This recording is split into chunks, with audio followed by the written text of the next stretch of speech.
புதுக்கோட்டை திருச்சி நெடுஞ்சாலையில் திருவப்பூர் என்ற பகுதியில் காவிரி கூட்டு குடிநீர் குழாயில் ஏற்பட்ட உடைப்பை சரி செய்து பள்ளத்தில் கொட்ட கற்களை ஏற்றி வந்தபோது டயர் பள்ளத்தில் சிக்கியதால் லாரி ஒரு பக்கமாக சாய்ந்தது.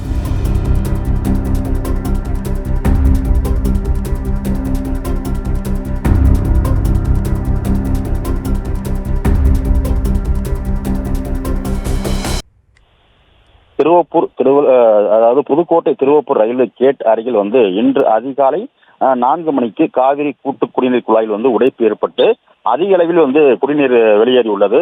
இதனைத் தொடர்ந்து மாநகராட்சி பணியாளர்கள் அந்த உடைப்பை சரி செய்யும் பணியில் ஈடுபட்டு நீண்ட போராட்டத்துக்கு பிறகு அதை சரி செய்துள்ளனர். இந்த நிலையில் இதற்காக தோண்டப்பட்ட பள்ளத்தில் அந்த வழியாக அதிக பாரம் ஏற்றி சென்ற டிப்பர் லாரி சிக்கி அந்த பள்ளத்தில் சிக்கியது. இதில் டிப்பர் லாரியின் ஒரு பகுதி மண்ணில் புதைந்து காணப்பட்டது.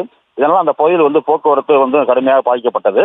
காவிரி கூட்டு குடிநீர் குழாய் உடைப்பு சரி செய்யப்பட்ட பள்ளத்தில் டிப்பர் லாரி சிக்கியுள்ள நிலையில் அந்த டிப்பர் லாரியை 2 ஜேசிபி வாகனங்கள் மூலம் மீட்கப்பட்டது.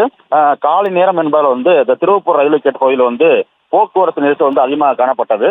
டிப்பர் லாரி பள்ளத்தில் சிக்கிய நிலையில் அந்த டிப்பர் லாரி இயக்கி வந்த ஓட்டுநர் எந்தவித காயமுமின்றி அதிர்ஷ்டவசமாக உயிர் தப்பினார்.